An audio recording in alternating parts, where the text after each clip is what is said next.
Finance and Performance meeting for 2021. I must say it does feel a little bit like Deja Vu 2020, but it is nice to see 1, 2, 3, 4, 5 of you in the room. Look, just before we go into the official part of the meeting, I just thought I would confirm for those of you on Skype, our Skype protocols.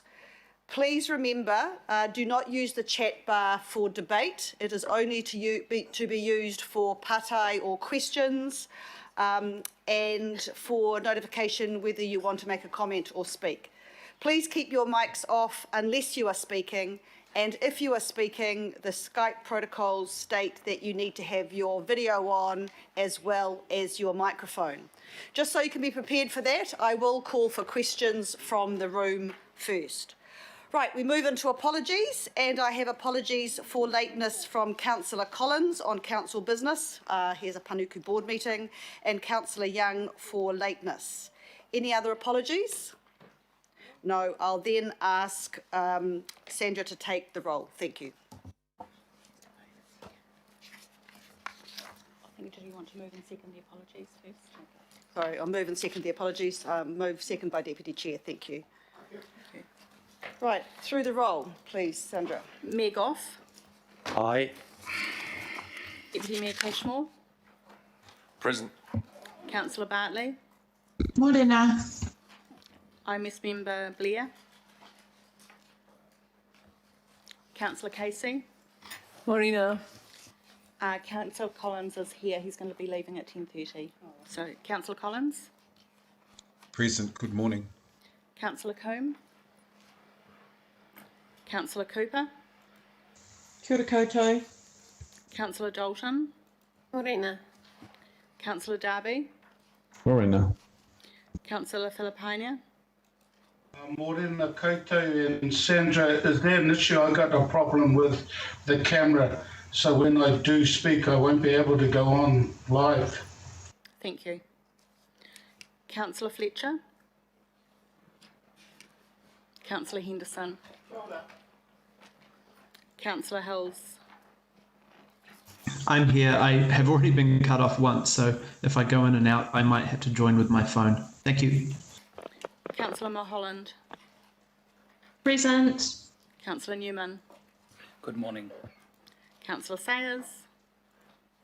Good morning. Councillor Stewart. Good morning. Councillor Walker. Good morning. Councillor Watson. Present. IMSB Chair David Taipari. Kia ora. Councillor Young is going to be late. Thank you. Thank you, Sandra. Declarations of interest. Any declarations of interest? No, we'll move on to the confirmation of minutes. Now we have 3 meetings to confirm the minutes for. 19th of November 2020, both open and confidential. 9th of December 2020, the extraordinary meeting. And the 15th of December 2020, open and confidential, another extraordinary meeting. I'll move those confirmation of the minutes. Do I have a seconder? Angela, thank you.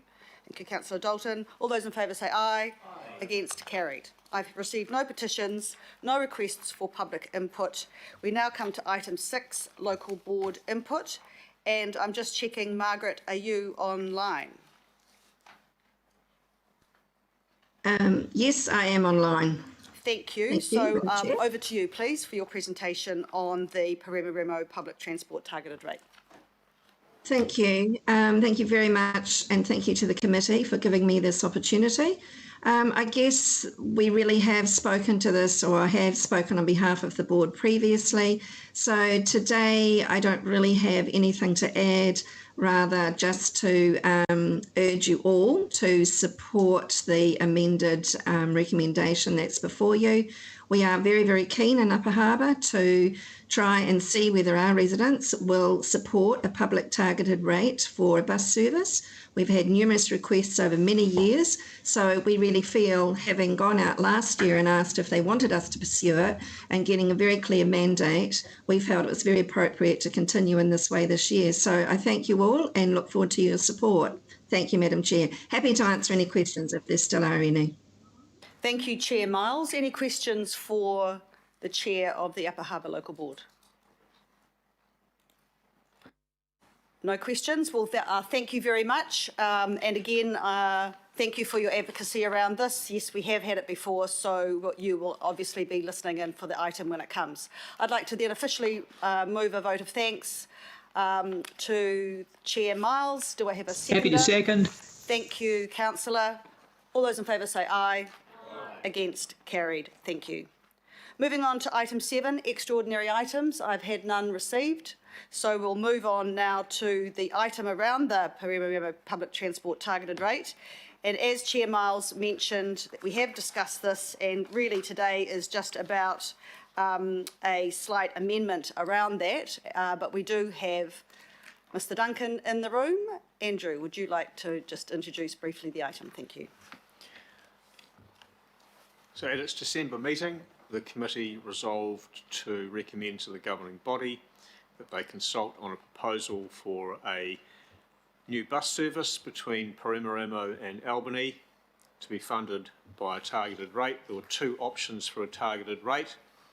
Subsequent to the meeting, we carried on our checking, found that we needed to adjust one of the rates. We've recalculated it, and we have before you today a resolution to amend the original resolution to include the corrected targeted rate number for the first option. I'm happy to answer any questions. Thank you, Andrew. Any questions first from the room? On Skype? Happy to move. Sorry, thank you. Who was that? Wayne. Oh, sorry. That was Councillor Wayne. Walker. Sorry, thank you, Councillor. I have a mover, seconder from Deputy Chair. All those in favour say aye. Aye. Against, carried. Aye. Thank you. Now we move on to item 9, which is almost sort of an admin item, really. Amendments to the revenue and financing policy, just to help us through the 10-year budget. Andrew, you're still here. Would you like to introduce the item? Thank you. The council is required to include all its funding sources in its revenue and financing policy, and this policy must be consulted on separately from the long-term plan. However, we'll do the consultation alongside the long-term plan.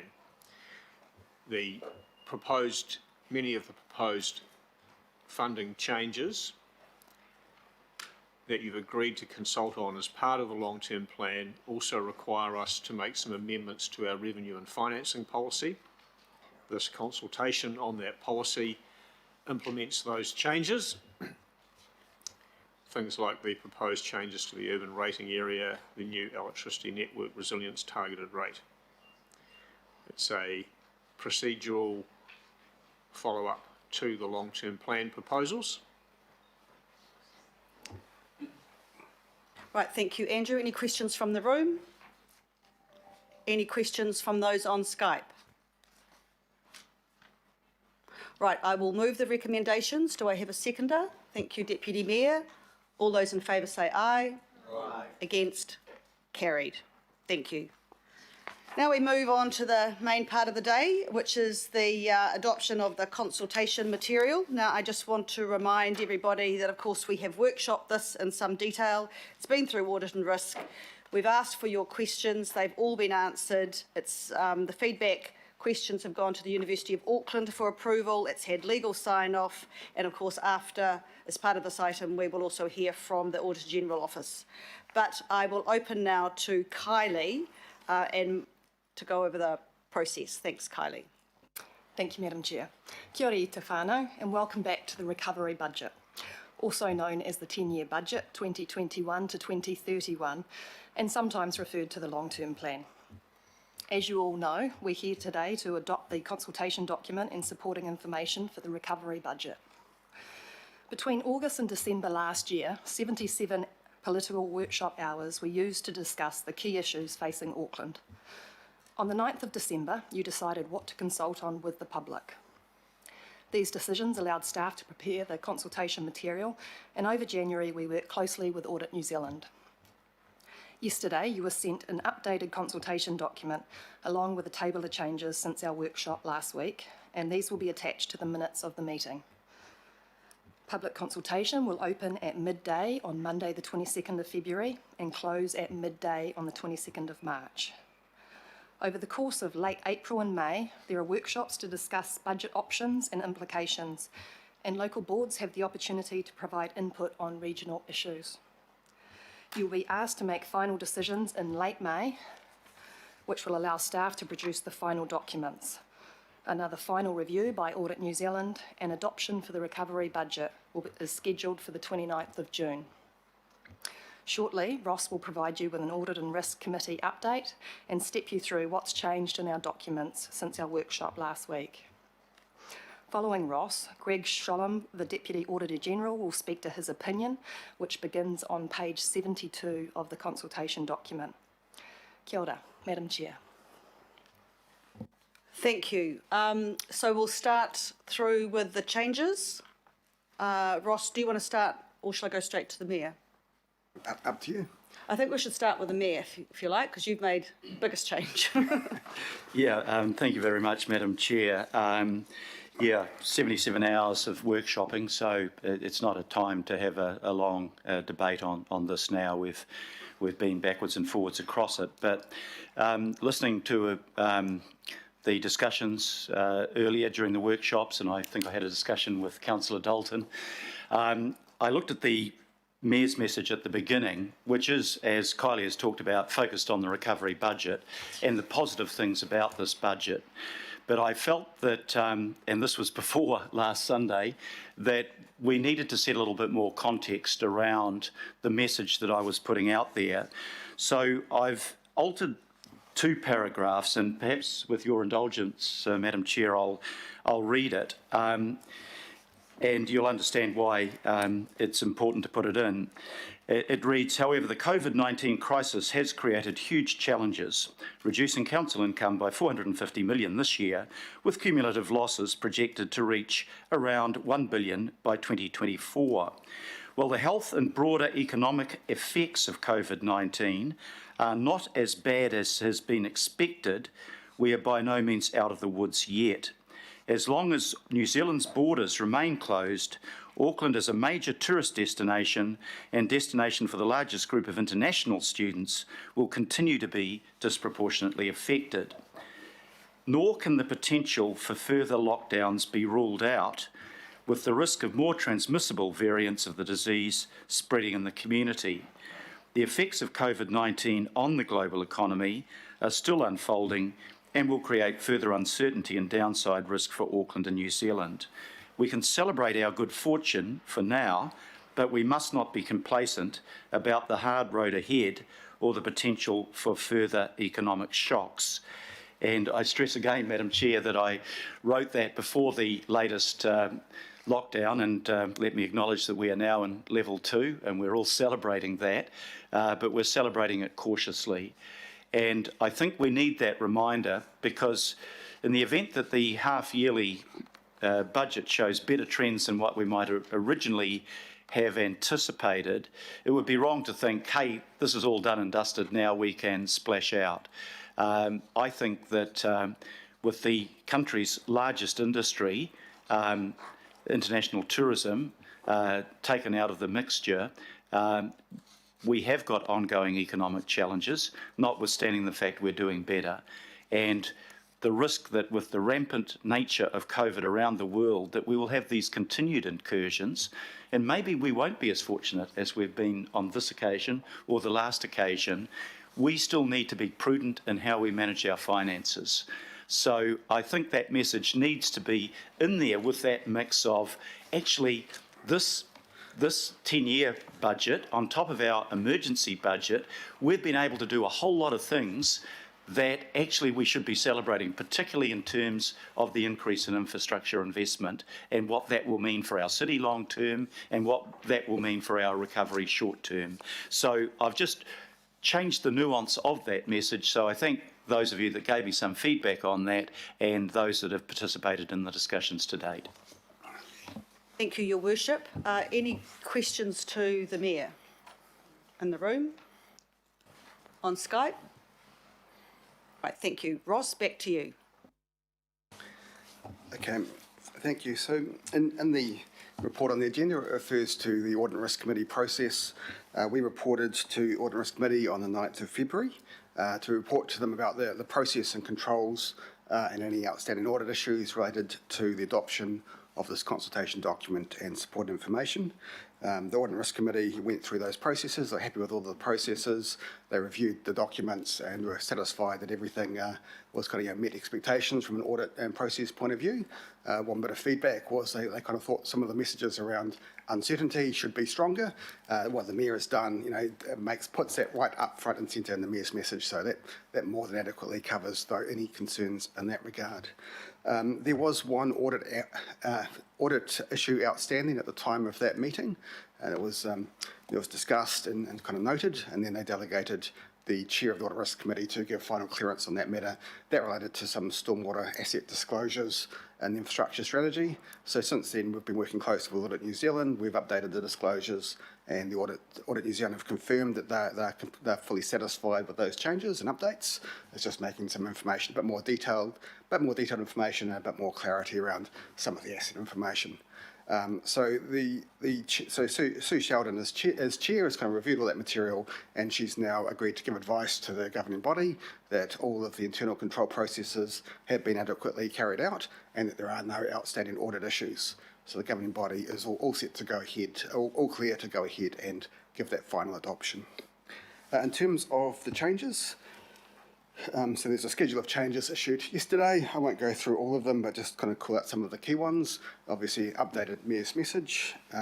We've included the draft audit opinion, and that audit opinion will be finalised. You'll hear from Greg Sholem shortly about what it says.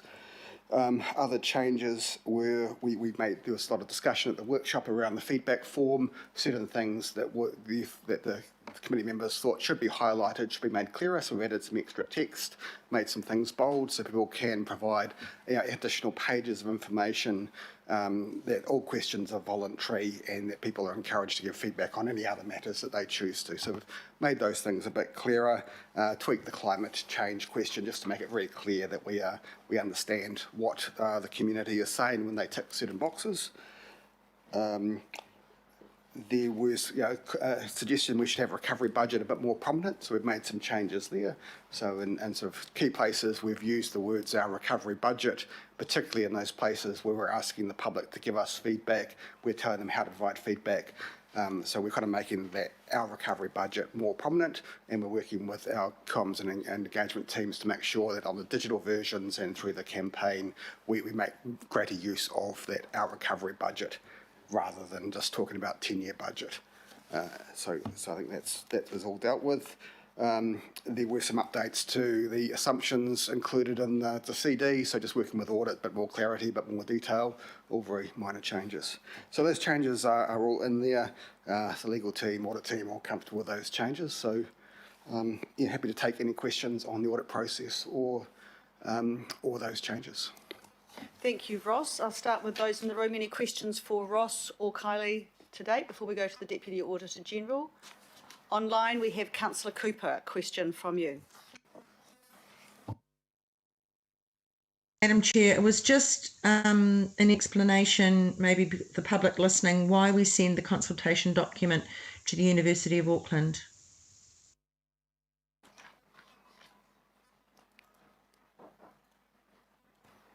Through the chair. So we use Colmar Brunton to create a survey for the public, but for the feedback form questions, it's just a peer review to ensure that the questions are not leading. Thank you very much.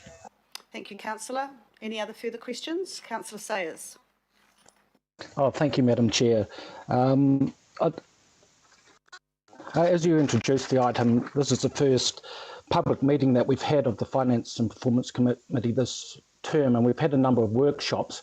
So I think it's probably important just to put on public record some of the key headlines. The Mayor's done a good job in his introduction, and thank you for that, Your Worship. I've got two questions which I have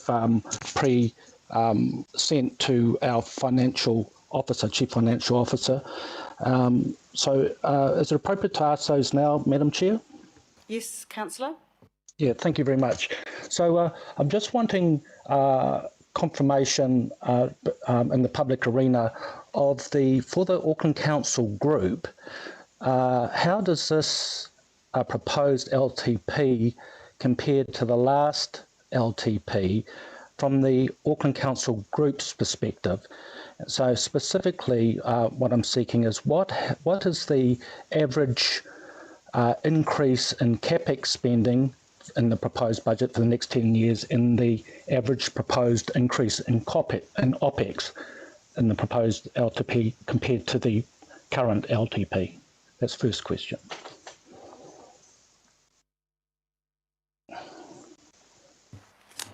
Thank you, Councillor Sayers. The consultation document does go through the summary of the increases. To cover that off, in this forum, Auckland Council Group is increasing its Capex from 26.2 to 31.4 billion, and you can see within the consultation document that it talks about the recovery budget looking to enhance the ability to still invest in some of the attributes to ensure that the recovery is enabled. Operating expenditure at the group level increasing from 47.9 to 55.2. You're also interested, I believe, in splits below that. They are also shown for some high level of detail within the consultation document and supporting information behind that. Auckland Council parent capital investment 6.6 to 7.3, OPEX 32.4, obviously not billion, up to 37.4. So Auckland Transport is the other item within there that you'd already requested. There's a $1 billion increase in there, 10 to 11, and OPEX 17.3 to 19.2. Obviously, within the consultation document, the focus is really around activities and the activities that the community are able to consult on. Thank you, Peter. So could you just do a quick summary in terms of those percentage increases for the group? We don't have to go down into the parent and Auckland Transport, just across the group. The percentage increase for Capex and OPEX, then what do those figures translate to? I haven't got that off the top of my head, but as I said, at 26.2 up to 31.4 and 47.9 up to 55.2. So I'm sure most people can be able to figure that out. I'm just tapping the calculator now. So that's a 20% increase, average increase in Capex, and 15% average increase in OPEX. I think we'll find. So thank you, Madam Chair. My second question is, and this is just for clarification because it can be confusing, and this has come up in our workshops, that we're sending a message of increasing, the recovery budget's looking to increase investment into Auckland, and at the same time needing to tighten our belt as well, and how that might affect what people might experience at a local level. So I think just for clarification, Madam Chair, it might be helpful to, because if there's basically a 20% increase in capital spending and a 15% in OPEX spending, what would be the justification of reducing some of the previous commitments that were in the last LTP? So I don't know who would like to answer that, but so if the spending is, if spending's being redirected from the previous LTP, why are there any? I guess my question would be, what projects have been included into the new LTP that weren't there before, and therefore other project commitments have been pushed out, Madam Chair? So perhaps that would clarify my question in a more targeted way. Just what if any, new capital projects have been introduced to the LTP that weren't in the last LTP, that of a significant nature? I'll hand over to Ross for that one. Yeah, I guess just, there's lots of projects and lots of detail, but to give you a high-level answer, what we've got here is, financial constraints imposed by the COVID impacts on the council's revenue, We've got debt constraints we've got to live within, but at the same time we've got significant demand for infrastructure investment. So it is a 20% increase. But if we were to look at all the things we'd want to do to cater for growth, deliver all the things our community want, that might need to be a 30 or 40% increase. So because we've had to find that right balance through this in this LTP, we've landed on something that keeps rates and debts affordable, progresses a 20% increase in investment, and that is kind of where the balance has landed. So because we can't do everything, that means we've had to prioritise, and so the council's worked through a detailed prioritisation exercise and has looked at what are all the requirements in terms of looking after our assets, investing in growth, and all of the outcomes we want to achieve. So we've had to prioritise. So it means that some things have come in and some things have gone out. So within this 10-year budget, there's a lot of extra investment in water assets and renewals. There's a step up in transport renewals, for example, and there's a whole lot of other things that are in the mix there, and I won't go through all the detail. But it is a question of what needs to be done, what are the things with the highest risk, what are the things that are must do and committed, versus what are the things that are a bit more discretionary and might have to wait for a while. So it does mean that some of the more discretionary items, the ones that have lowest risk, aren't necessary to protect our assets right now, have to be delayed or be spent later. So that's kind of why, I guess that's how we reconcile an increase in investment, but it's not necessarily as big as we would like, so we have to prioritise. Well, Madam Chair, through you, I think that's very helpful and good to have on record in the public arena, and I thank Ross for his answers there. Ross, you did talk through you, Madam Chair. You did cover well the summary around the Capex. Would you like to, because 15% in OPEX could be seen as quite significant as well. Would it be appropriate just to have a quick answer around the OPEX side of the equation? Absolutely, Ross. Okay, I'll just very, very briefly, as we add more assets, we've got to run those assets, maintain those assets. So there's all the consequential OPEX and maintenance. The city is growing. We've got to provide more services for a bigger population. So 15% increase, there is some of that is inflation. A lot of that is growth. It's providing the same services to a bigger and growing city, plus looking after all of the new assets we're creating. Thank you very much, Madam Chair. Thank you, Councillor. Any other further questions? Any other comments? Okay, so I will go now to the Office of the Deputy Auditor General. Do we have you, Mr. Shaw? Oh, sorry, Councillor. I just had 2 words to say. Good job. Thank you for listening. It's a much better document because of that. And I loved you starting, Kylie, with the recovery budget. It does do it. Thank you. Thank you, Councillor. Councillor Coombe. And thank you, Madam Chair. I just had a point of clarification and just kia ora koutou. With the final edits, is C intended to cover what the Mayor's changes that he's just read out? I wasn't quite clear. So is that intended so that anything that's a final edit is covered by resolution? This is the final edit. So you've got, I'm certainly not going to play around with the Mayor's message. No, so but what is you've that... got, his new message is the final that you're signing off today. Anything that the Chief Financial Officer and myself do is very, very, very, very minor, if any. Okay, so that's what's in the document that's on the agenda. So yesterday you received the updated copy of the CD, the summary in Te Reo Māori, and I just want to make the point for the IMSB members particularly on board that this is the first time ever in an LTP that we have a summary document in Te Reo. And I thank Member Blair actually for the idea around that. So we've delivered on that, and also the table showing the changes to date. All right? And that's what's on the agenda for today? It was sent to you yesterday. Right. Not on the agenda, that was sent to you yesterday. Okay. Okay, and it's on Nexus. And on Nexus, okay. Thank you for that clarification, appreciate it. No. Any other points or comments? Councillor Watson. Yes, thank you, Madam Chair.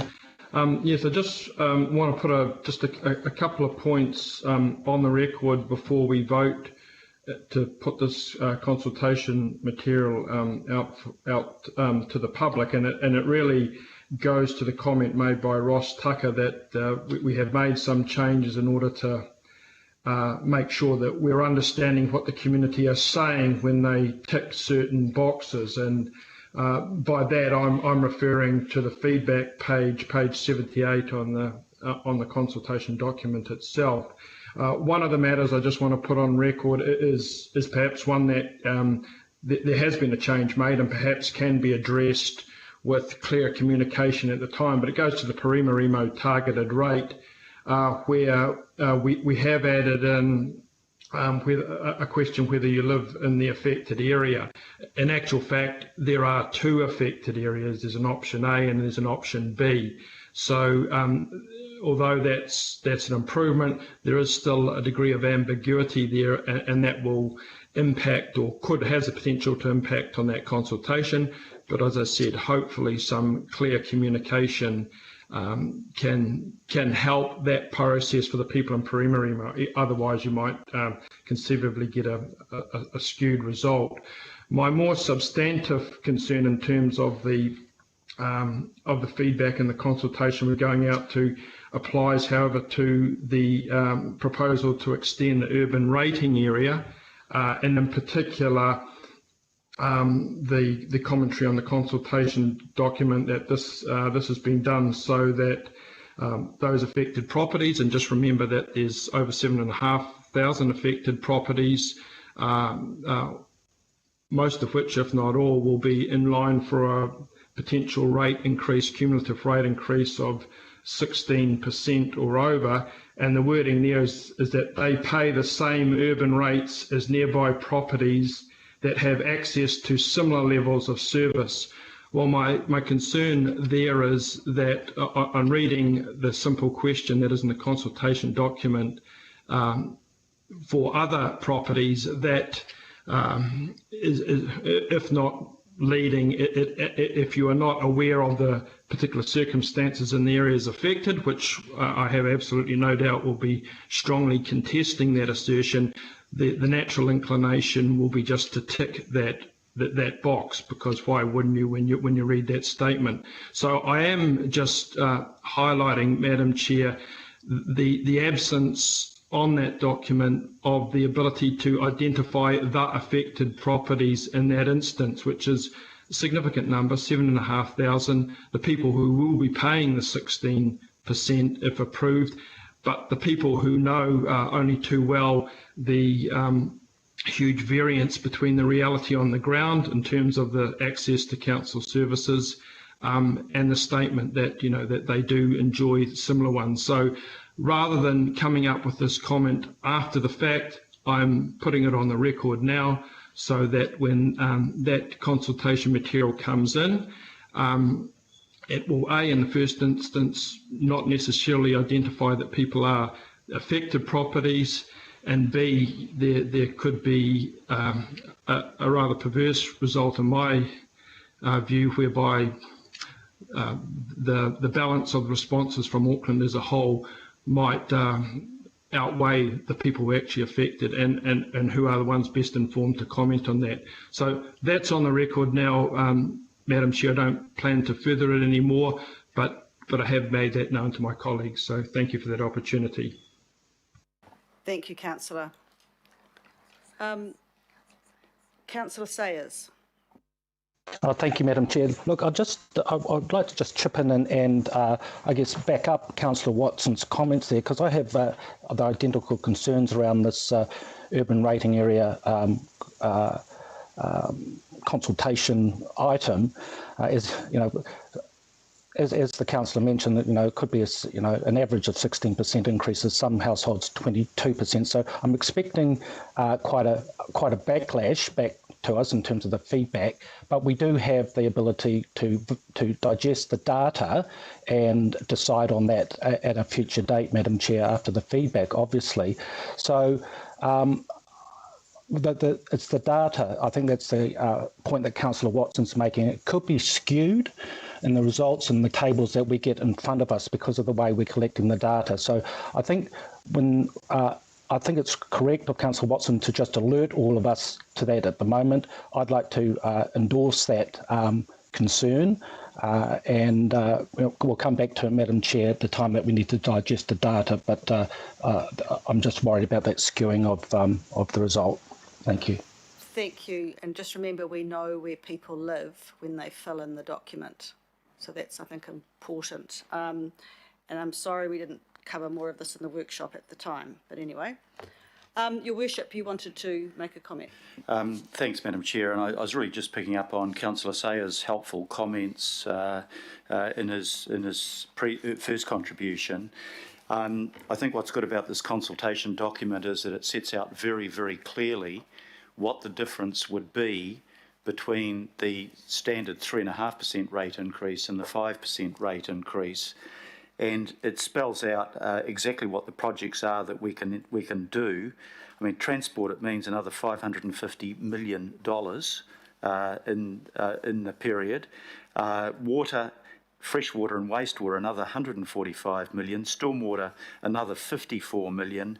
And parks and community, another 65 million.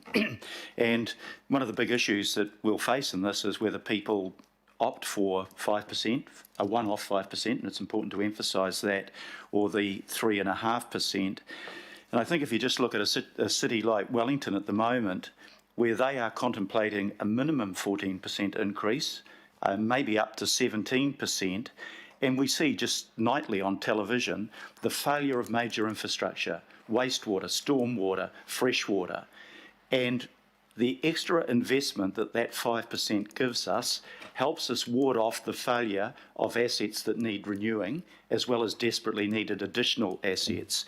And all of the projects are set out there. You know, our rate increase, I think we worked out, added, working from memory now, $38 a year on top of the 3.5%. And for that extra $38 on the average price property, those are the sort of things, that's the level of expenditure you get to look after the renewal of assets that need renewing, to create new assets, to help the economic recovery. And compare it around the country. I mean, Wellington's 14 to 17%. Tauranga are now working under a commissioner because they failed to address these issues. That's likely to be somewhere, probably in the vicinity of those figures. Hamilton, I think, is just under 10%, and Christchurch is 5%, not one off, but 5% every year. So what we're doing in this recovery budget is helping recovery, but we're still keeping our rate increases at a fraction of the other big growth cities around the country.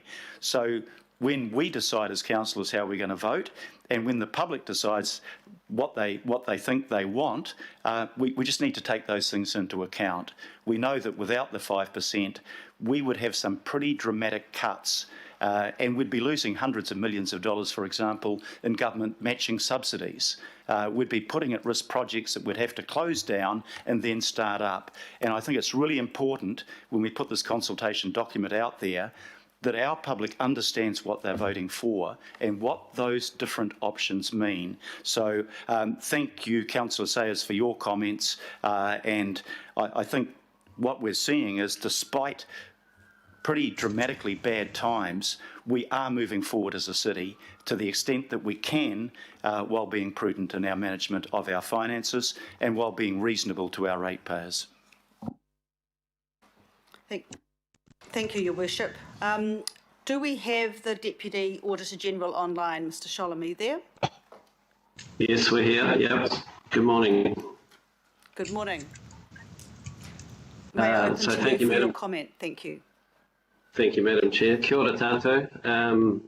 So with me here, I have Andrea Reeves. So Andrea is our Assistant Auditor General Local Government, and I'm hopeful that in the room there you have Athol Graham. We do. Who's the operational, oh good. He's the operational director who's been doing the audit of the consultation document.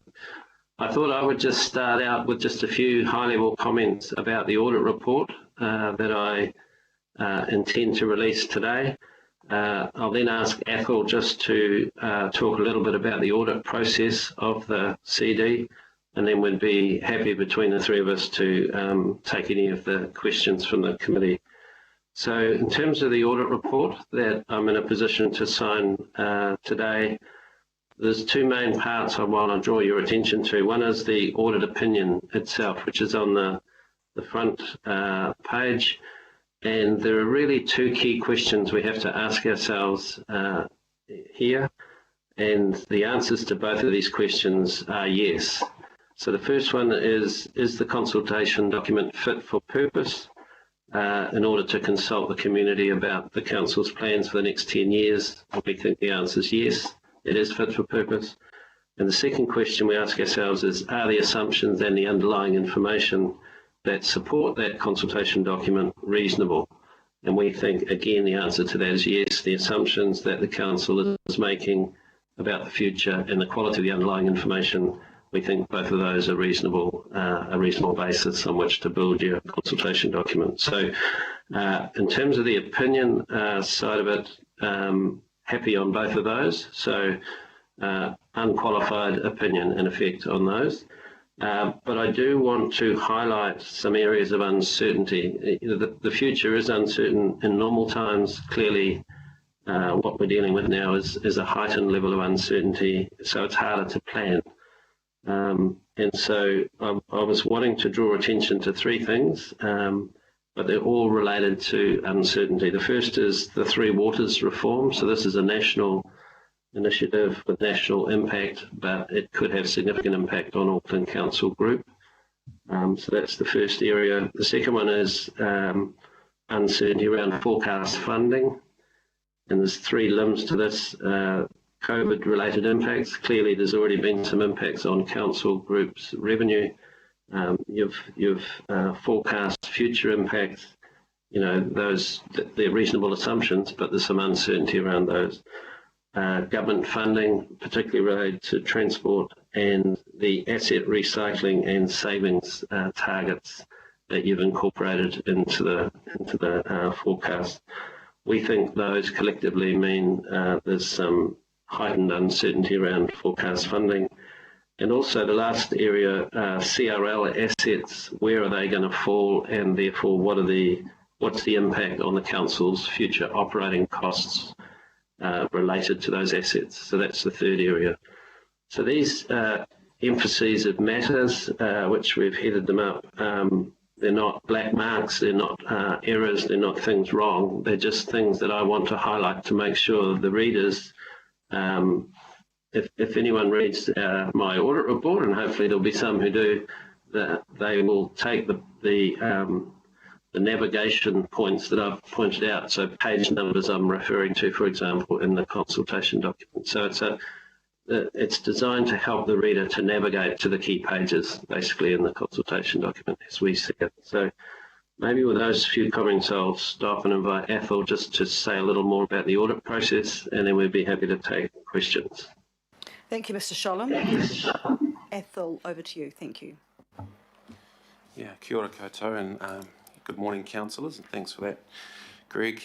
As mentioned, actually, Greg didn't mention, but I'll mention, this is the second one that we're aware of that's being signed, so that's I guess a lead into what else I want to say about the process. That's a significant achievement for the largest council in New Zealand, and the only group LTP CD, so a major undertaking to bring together the information, not just in the parent entity, but across the significant CCOs as well. Given the scale of the project and the fact that this was not a BAU LTP CD, as Greg mentioned, required a significant amount of planning, management and monitoring of the project. While an additional 8 days was added to the original timeframe that was set up early in the process, to enable us to complete all of the key aspects of our work alongside management and council. The timing this year is actually not too dissimilar to the previous 2018 LTP. That's the timing of the signing of the CD audit report today. A really important part of this project, and something that we had discussions with management early on, was around the control environment that was planned to ensure that the information, the key issues and the legislative compliance of the process and the document were well established, was ensuring there was a good control environment in place and a good oversight framework. And I'm happy to say we were happy with the environment that was established and the framework put in place over this project. It was well supported by project control group internally, as well as the risk and assurance team and the audit and risk committee. As part of the process, we established regular meetings with the strategy and planning team, attended most of the finance and performance committee workshops to understand what was happening throughout the process and what the issues were that were being discussed.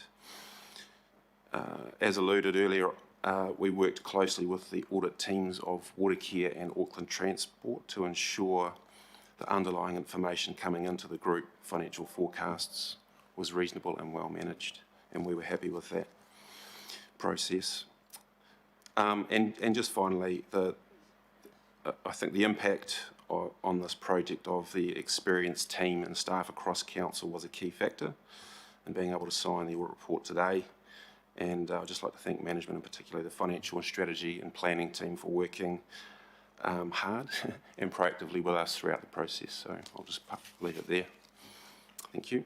Thank you very much. So I'll start by asking if there are any questions in the room for either the Deputy Auditor General or Athol. No, I've got 2 questions from those online. I'll start with Councillor Walker.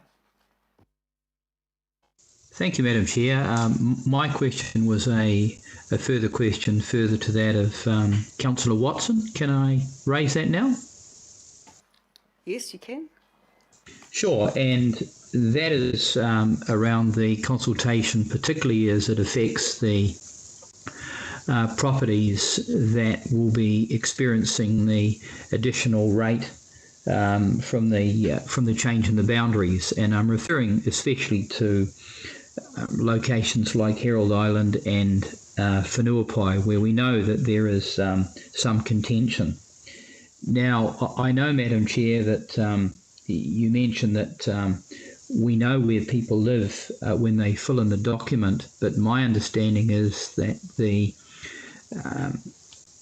is a possibility for the person to mention the local board that they're in, but not necessarily an opportunity for a location for their address. So my suggestion, and it is by way of a question, is whether in the communications that we put out, the Have Your Say meetings and so on, that we are able to emphasise to people in particular areas that it is highly desirable that they indicate the location where they live, particularly if it's an area that's being affected by this increase in the rate, so that we can pick up that information and so that the councillors in their decision making can be better informed. Because as Councillor Watson emphasised, the great bulk of people that respond to consultation may just give this particular area a tick without being particularly informed as to its effects. The people that we really need to listen to, I would suggest, are those that are directly affected. So I'm just asking whether the officers can go the extra step and try and capture this information and then report on it to us. Thank you. Thank you, Councillor. We can cover that in the next item. Councillor Filipaina. Thank you, Chair. I just sent another note, but my question is on, and comment is on the document. Shall I wait until if there's any questions for the auditor before I ask mine? Yes, please. Any other questions for either the Auditor General or Athol? No. Okay, I'll come back to you, Councillor. Well, can we just put on record, Madam Chair, our thanks to the office? I'll do that, don't worry. I will do that. I'll just get Councillor Filipaina's question, then I'll come back and thank the officer Oh, sorry, there is a question. Athol, sorry, Councillor Athol, Casey. which council beat us to it? I don't know. Maybe Andrea or Greg. I can't remember the exact name actually. Wasn't a big one. Yeah. Kia ora, Councillor. I believe it was Central Hawke's Bay District Council. You'll have to have a go at the Mayor's meeting, Your Worship. Thank you, good question. It's never good being second, but never mind. The first group. Okay, Councillor Filipaina. Thank you, Chair. Just wanted to ask some questions first, and that's on the Mayor's introduction to the document. So in the document, the $450 million reference in there, I'm assuming that's for the current year, which is 20 to 21. Can I just confirm that is the case? That's correct, yes. Councillor. And can I then assume, as a result of the sentence following that, we're looking at by 2024 approximately $550 million shortfall in the years up to 2024? Yeah, that's also correct. Of course, it's spread out over 3 years, so the losses reduce, but clearly with things like the loss of dividend from Auckland International Airport and the ports of Auckland, they are continuing losses and they are quite large sums. Thank you. And Chair, just my comment in regards to why I've asked these questions is because there's information out there that the 3-year up to 2024 that there's 750 million shortfall in those 3 years. There's 520 million, 550. It's just that it's important that numbers that we end up getting back from our staff in regards to what's happening, knowing that that figure will change depending on what happens in the intervening 3 years. But it's important that the information we have around that shortfall, because that's part of my reasoning, talking to my community in the Manukau ward anyway, around the figure and the shortfall. So thank you. Thank you, Councillor. Look, I just want to have a large vote of thanks to the Deputy Auditor General, to Andrea, to Athol for their input today. I think it's really important as governors that we have confidence, keeping an open mind, that the documentation that we are sending out to the people of Auckland, both the supplementary and the summary, is both fit for purpose and the assumptions and background material that we have are fair and reasonable. I think it's also very good of the Deputy Auditor General to note the uncertainty, and I think that's also important around the Three Waters reform, around the forecast in our funding, both in relation to COVID, the government, asset recycling and savings, and also the CRL assets, how that's going to happen. So there is a lot of uncertainty, but it is a recovery. And I think, as I said, keeping an open mind, we have confidence that the document going out is fit for purpose, which is the main purpose of getting it out there to start with. So, ladies and gentlemen, we have four resolutions, and I have to take A separately. All right? So I will move. Your Worship, would you like to second? First of all, I have to take A. All those in favour on A, recommending that the governing body to adopt the supporting information referred to as the 10-year, it should be recovery budget. Please insert the word recovery. Aye. Aye. Against? Carried unanimously. Thank you. I'd like to then move B, C and D, with the addition of D, thanking the Office of the Auditor General for their attendance at the meeting. All those in favour say aye. Aye. Aye. Aye. Against? Carried unanimously. Thank you very much. Right, we now move on to the what are we doing here? The communications and engagement plan. So we've got the document. How do we go out and talk to the public about it? We have, once again, workshopped this, and we have online Kenneth and Wendy. Kenneth, do you want to start by opening this item?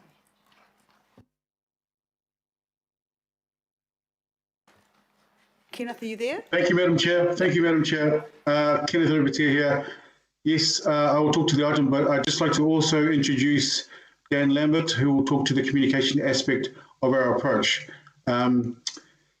So just by way of giving you a brief summary.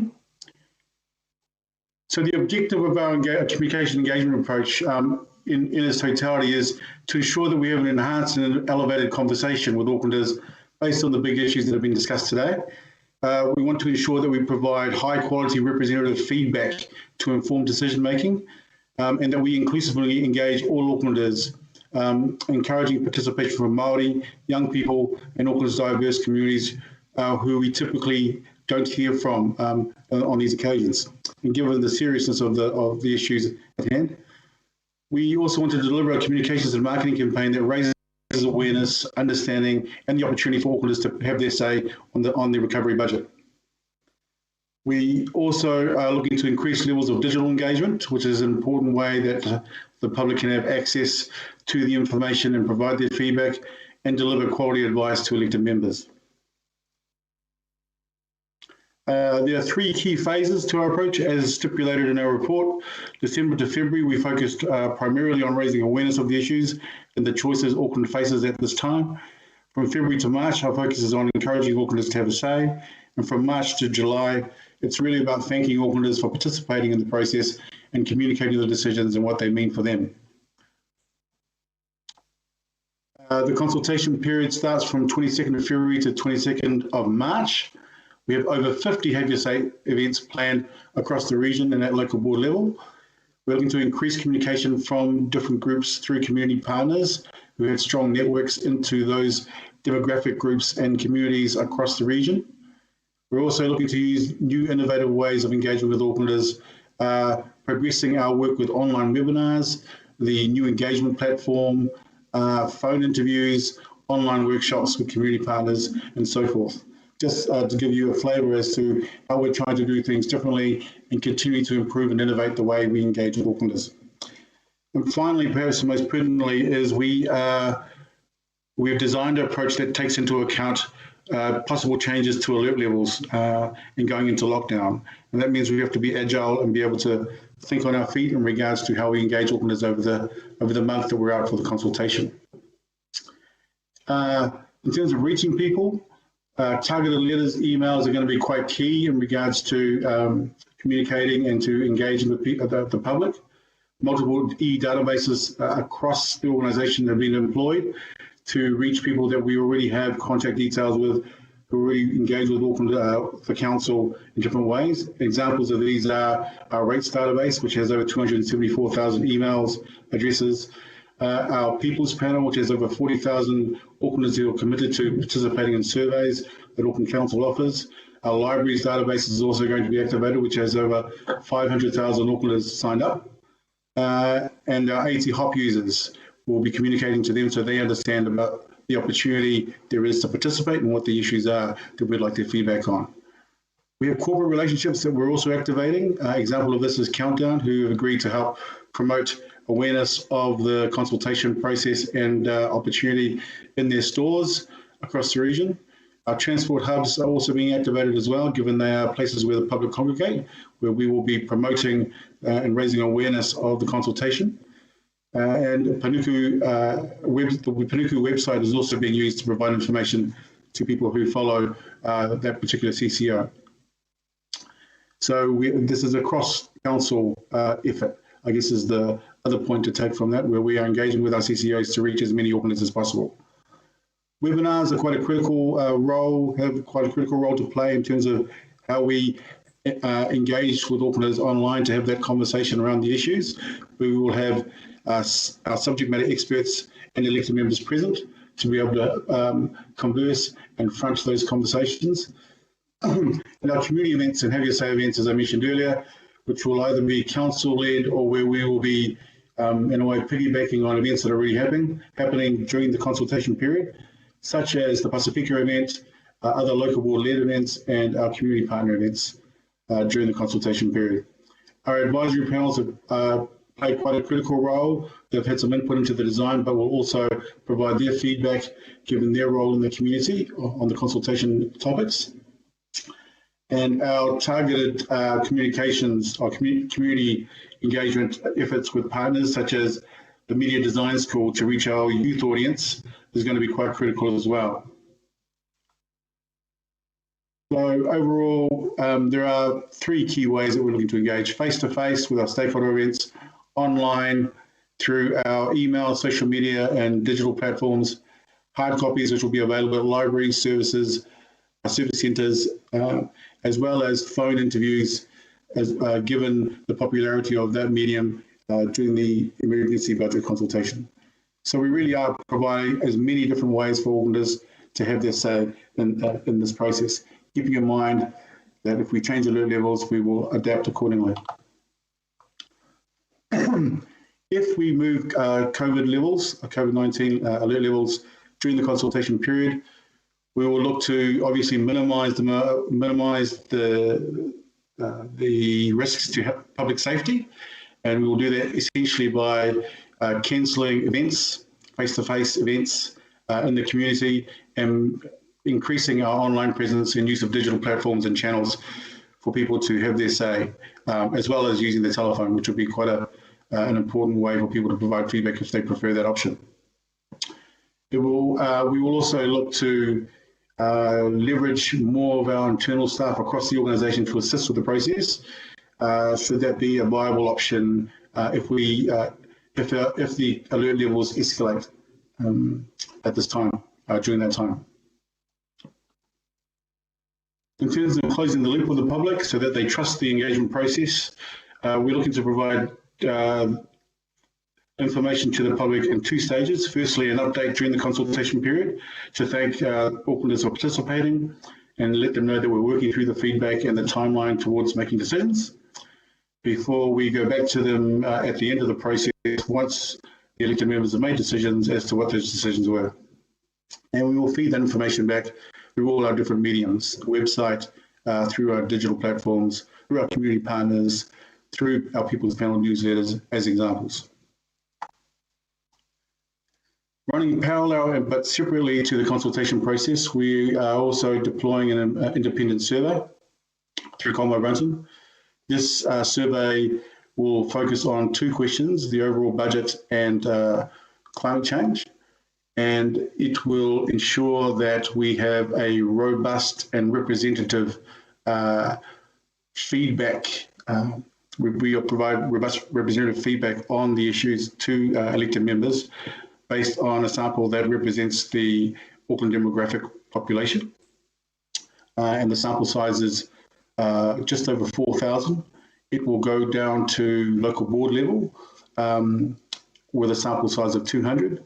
The survey is 10 minutes in duration and will cover those two questions only. The reason being it allows us to cost efficiently be able to cover those two topics robustly and provide that information to decision makers so they have another way of confidently understanding what public sentiment is on those two particular topics.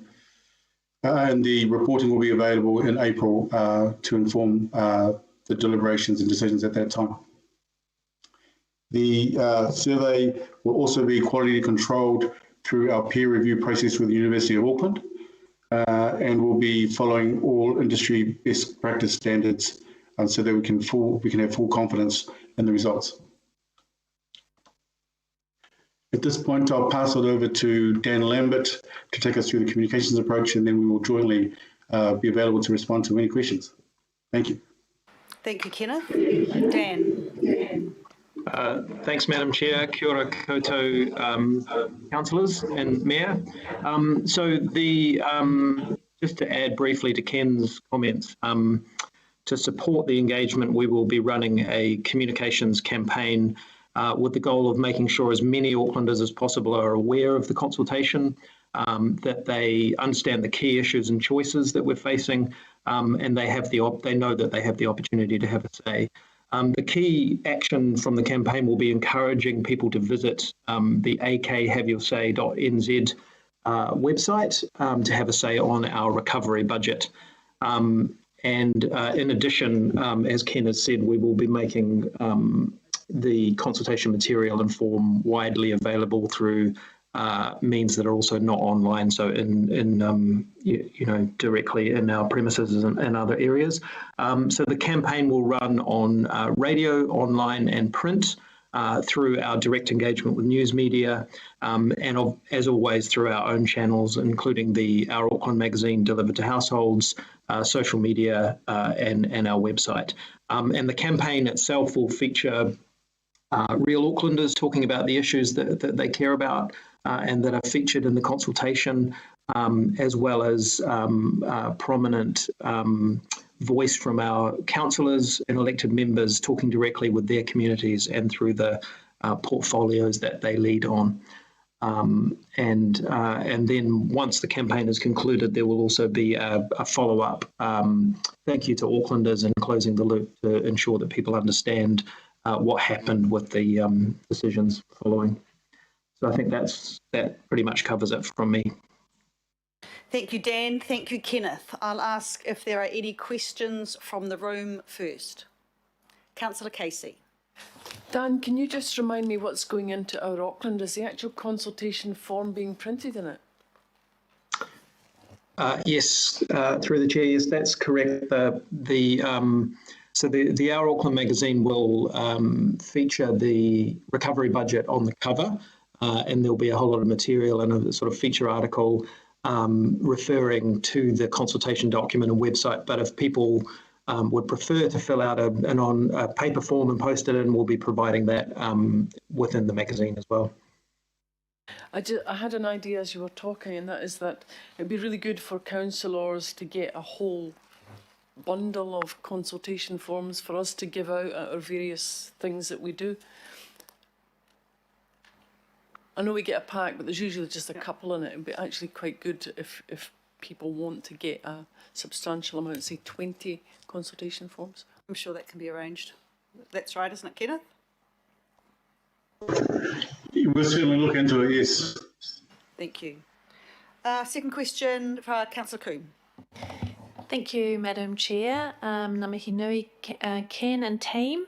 Thank you for the huge amount of work that's gone into this. And I guess the silver lining of COVID is that we've come to develop whole lots of different ways of engaging that we didn't used to do before, which is great. The question I have relates to, I've raised a few issues around not how we engage with those who are determined to be regional stakeholders, but just who we assess as regional stakeholders as opposed to other groups.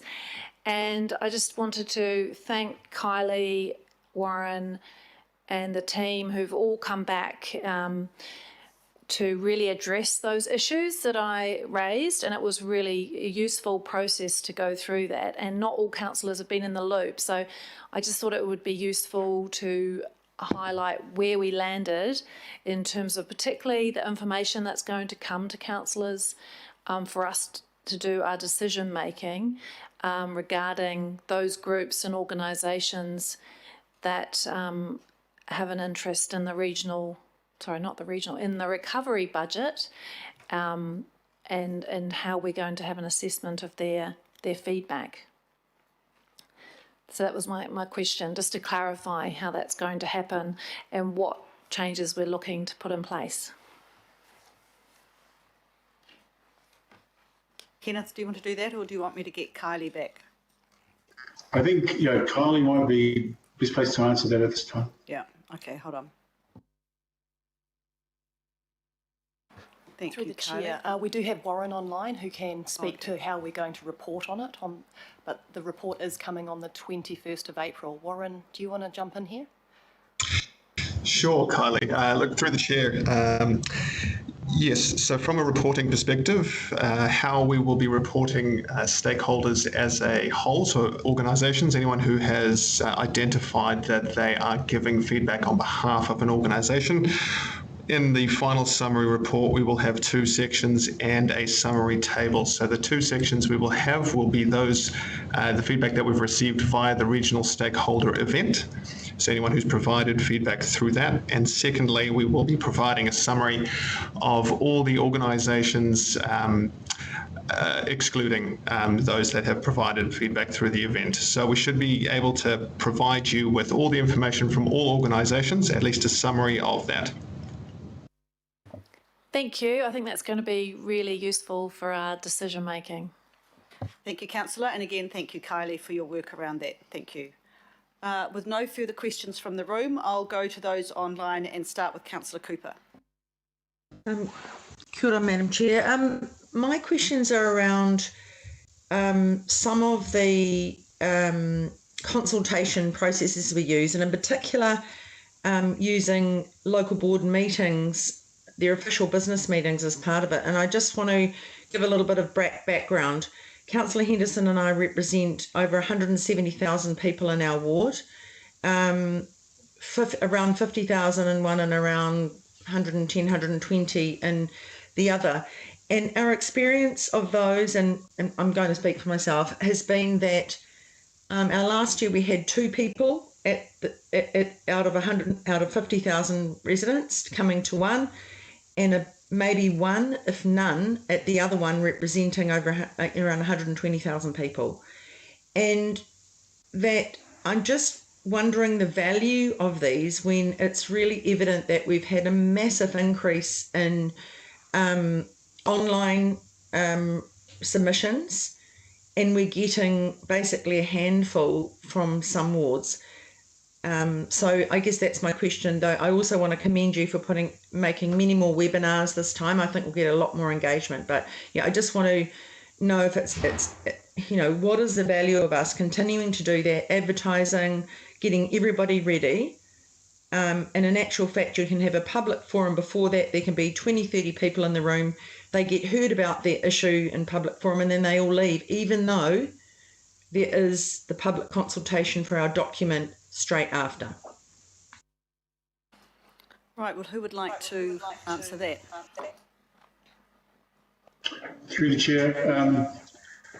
So I commend Councillor Cooper on raising the issue, because it is something that has vexed us year on year in terms of getting the those events right, in the sense that we know, firstly, that our digital channels are becoming more and more viable as feedback options for people.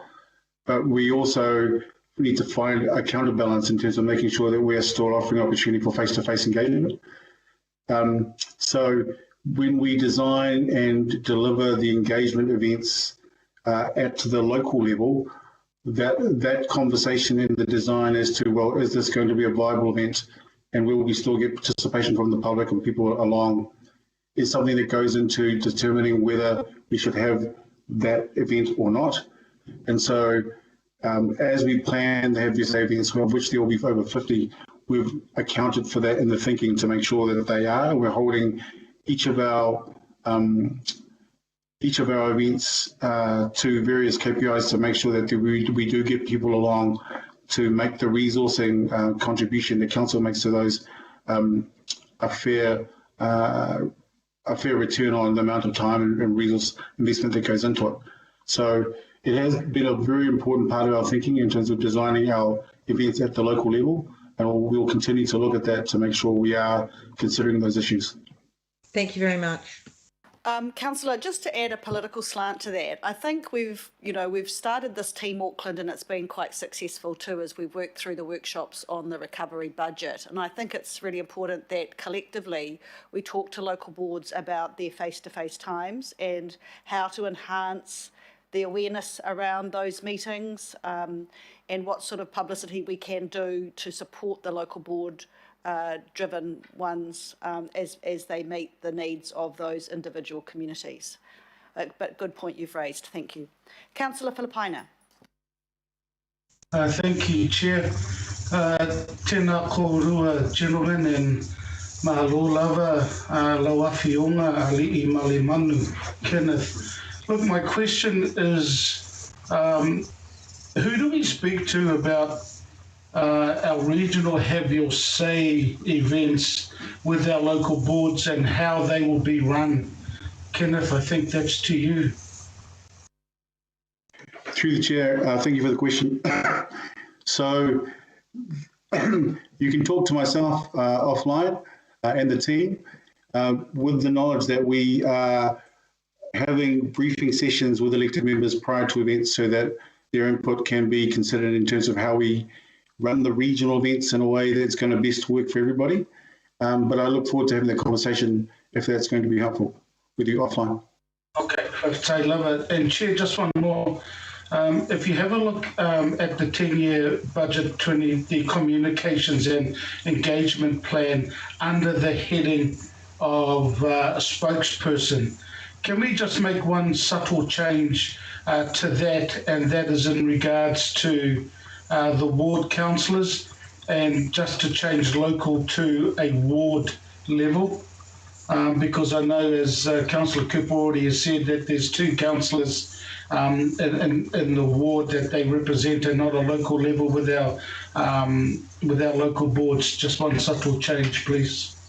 Sorry, Councillor, where did you want that in the resolution?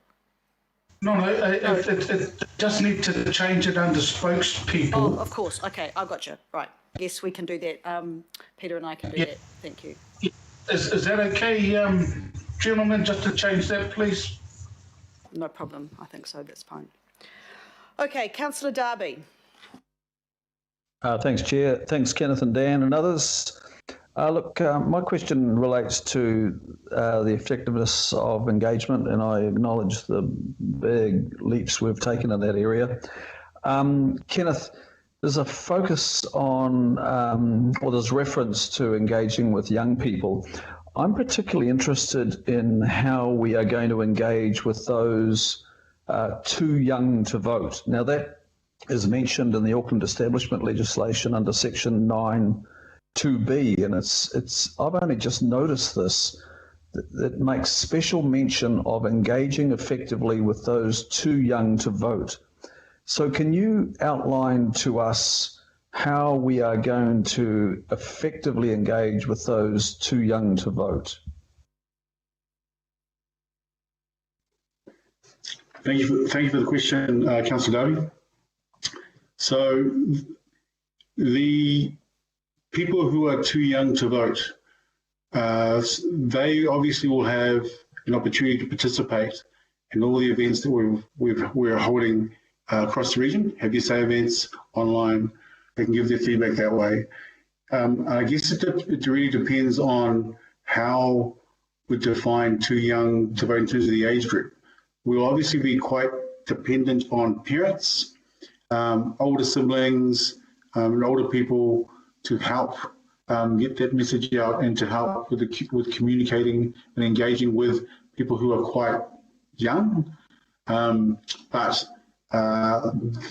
the opportunity for young people overall to participate is something that we're really cognizant of, which has seen us go to what I would call the experts, the young people themselves, through the Media Design School, for example, who are running their own social media campaign aimed at young people. And I think the people who are too young to vote would be in that group, using, as I said, social media, digital platforms to really reach those demographic groups in language that they understand in a way that they can embrace, which I think is quite a new, innovative and new way that we're looking to approach this. Given the technical skills that they will have both in the communication engagement space at the school, but also given they are of that demographic profile themselves to some extent, and I think they'll be able to do it in a more relevant way than we can. And that's I think the beauty of being able to collaborate with external groups like the school, like our youth councils, who have that kind of reach in those particular target groups. Kia ora. Kia ora. So just, look, I'm sure we'll see a breakdown of engagement with young people, the under 29s, under 25s. It would be good to see the breakdown when we receive the public feedback for those under 18, so that we can actually work better to reach this category, this demographic going forward. the second question relating to this, how does the survey reach those too young to vote? How does the survey itself, this is the independent survey you referred to earlier. You mean the Colmar-Brunton one, Councillor? Yeah, the Colmar-Brunton survey. How is that going to reach those too young to vote? So if Warren's online, he can remind us of the actual age threshold for the survey, but I believe it'll be somewhere between 15 and 18. Ken, yes, through the chair. So our sample is made up of those aged 18 plus. Okay, so that Colmar-Brunton survey won't take into account a category it's identified in the legislation as being important. And Chair, look, I'll just leave it at this because I know we need to get better at this, and we will, and Kenneth is leading on that and doing a sterling job. The point I'm making is increasingly we're operating in a climate change world, and this part of our population, they are going to be living our decisions the longest, and we really need to improve our reach into those young people, and particularly under 18s. Thanks, Councillor. Point taken. And I think the Chief Financial Officer has taken that on board as well. Thank you. Councillor Watson. Yeah, thanks. A couple more questions about the Colmar-Brunton poll that's been taken, Kenneth. You mentioned in your introductory comments that there's two questions that are going to be asked, one to do with the overall budget and the other to do with climate change, I think it was. I'm looking at the Colmar-Brunton questionnaire that we used for the emergency budget, and I see, understandably, in the first instance, there's quite a few questions to do with where people live, their income, number of people in the house, that sort of thing. We asked one question, substantive question there, was to do with the support or otherwise for the level of the rate increase. So my question to you is, what are the specific questions that are going to make up that 10-minute interview, and is there a specific question to do with the proposed rate increase or increases? Warren, are you on hand to answer the specific question?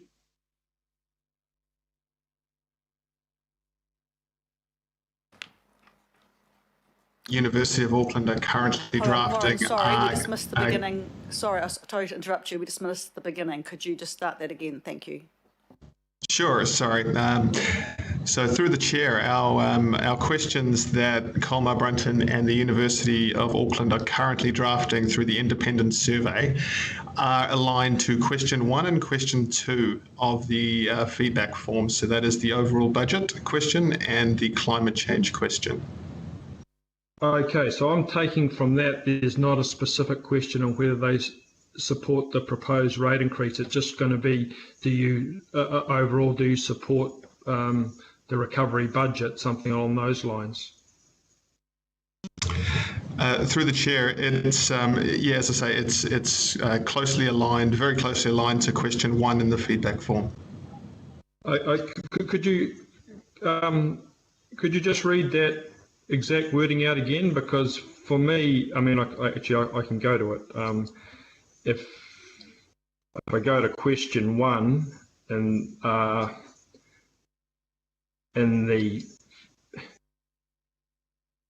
what is your opinion on the proposed recovery budget? Support, do not support, other, don't know.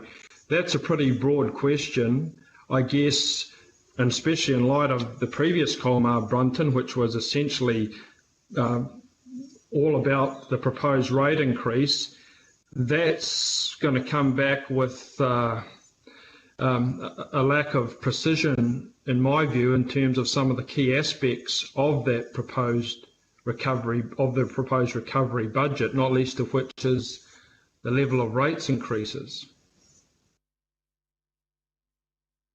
Councillor, the second paragraph of question 1 talks about the rate increase. It says we are proposing a one-off 5% average general rates increase for 2021-22 rather than the previously planned 3.5% increase. The increases would return to 3.5% each year thereafter. We're also proposing to increase our borrowing in the short term, continue to make cost savings and sell more surplus property. So it does directly reference the rates increase. Yeah, that's on the feedback form. My question is that same information going to be in the Colmar-Brunton question? Through the chair, I can answer that. Yes, so we will have all the information in the feedback form on the question on the Colmar-Brunton survey, plus some additional. Okay, so when we've got a 10-minute interview, we've got a period of time that's devoted to collating the more personal information about the respondent. And what I'm hearing from you, and it would be useful to see these questions as they are available, it's certainly helpful during the engagement process, that those two key questions will have some backdrop to them, and the backdrop to the recovery budget approval or otherwise, there will be a specific section that deals with the proposed rates increase. There's a lot of things to weigh up to say whether you support the budget, the recovery budget or not, but what I'm hearing from you is that the preamble is going to go over pretty much what the chair just read out then. Through the chair, yes, that's right. So obviously with 10 minutes we are very limited in terms of there's a lot of information to portray. So what Colmar-Brunton and University of Auckland are trying to do is to try and pick out that key information which is very closely aligned to what is already said in the feedback form question. So we should have the preamble in there, as I say, as well as some additional information as well from the consultation document. Okay, thank you. Final question, Madam Chair. I'm assuming that information will be made available to elected members when it's when it's been finalised, so that we have a sense of what is actually being asked in this poll, which we pay a lot of money for, and which number of us anyway put a reasonable amount of stock in. So I'll certainly, for one, appreciate the exact questions as we had with the emergency budget being made available as soon as possible. Thank you.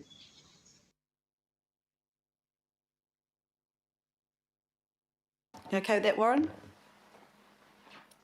Sorry, having a bit of trouble with my connection. Yes, so they are currently being drafted and finalised through the university and through Colmar-Brunton. It will go through a process as well of cognitive testing with Aucklanders just to make sure that the understanding of the questions and the interpretation of the questions is correct, and then happy to share it from there. Thank you. Thank you, Councillor. I have no further questions. Do I have any comments in the room? Councillor Casey. Most councillors will have received the wonderful printout, or at least by email, the printout of all the Have Your Say / consultation events. There are 63 on here, so first of all, congratulations at the breadth and range of these events. Here's my plan, and I wanted to share it with others. In the past, I have really enjoyed visiting north, south, east and west of this region. And if ever there was a time for councillors to do that, it's now, to support the ward councillors through this recovery budget. And so I'm very happy to go through this to find out where I can visit. And I'm very happy to team up with any other councillors who want to go and do the Magical Mystery Tour over that month, because it's it is just that. So yeah, happy to discuss and carpool and anything else that people want to do. But I think we should go en masse. It's our budget. If there was a regional thing to do, it's this one.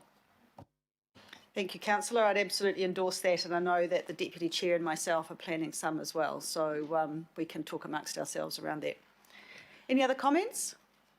Well, I just want to add one thing for myself. I just want to thank Kenneth, and the team for their work around this. Look, there is a legal requirement for us to provide spoken interaction as far as our consultation go, but I think our webinars are proving increasingly successful in that fact that COVID has done one thing, it's taught us to be more agile online. We will, of course, also have written, in-person, telephone and digital opportunities. So thank you to the team, and I would like to move the recommendations around the recovery budget, communications and engagement plan. Do I have a seconder, Deputy Chair? Thank you. All those in favour say aye. Aye. Against? Aye. Against? Carried unanimously. Thank you. Thank you. Right, now move to item 12, which again has been discussed as part of something else, this time the PACE committee, and I acknowledge Chair Filipina and Deputy Chair Casey of that committee. To introduce the item, however, today is McLean Grindle online. Are you there, McLean? Yes, I am. Thank you. Kia ora tatou katoa. You have McLean from Community Investment. This report is regarding 2 land exchanges with Kainga Ora and Mangere. It involves exchanging a walkway into Moyle Park for a larger, wider walkway into Moyle Park and exchanging Mayflower Park for a same-size park but configured to be more accessible and usable. Kainga Ora is giving us a net gain in open space and providing capital investment to develop the new walkway and park at no cost to council. PACE approved the land exchange end of last year, but Finance and Performance Committee has delegation to dispose of the existing walkway and park, which I am seeking approval for today. Thank you, Chair. Thank you very much for that good summary. Any questions from the room? Any questions online? Councillor Filipina, do you want to move this? Yes, please, Chair. Thank you. Is Councillor Collins online? No? No. Councillor Casey, would you like to second this then? Thank you. So we have a mover and a seconder. No cost to council, in fact, a bit of a gain. So all those in favour say aye. Aye. Against? Aye. Carried. Thank you. Now move to item 13, which is a summary of our memoranda briefings, including the forward work programme. Any questions on that from the room? Any questions online? Also move. Deputy will second. All those in, Councillor Dalton will second. All those in favour say aye. Against? Carried.